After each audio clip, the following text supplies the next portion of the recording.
নমস্কার, আমি আমার লেখা একটি কবিতা পাঠ করছি। কবিতার নাম যাব যাব সেই দেশে।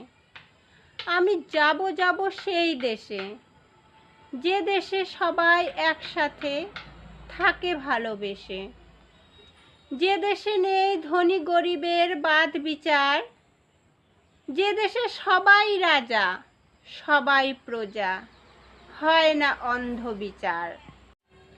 যাব যাব যাব আমি সেই দেশে, যে দেশে হিন্দু বৌদ্ধ মুসলিম খ্রিস্টান সবাই সাথে থাকে মিলেমিশে, যে দেশে চলে না ধর্মের নামে কুপ্রথা, নিজ নিজ ধর্ম পালন করে জাগে মানবতা, যে দেশে ভিখিরি ভিক্ষে পায় মুঠো ভরে, যে দেশে অনাথ শিশুরা থাকে না রাস্তার ধারে পড়ে।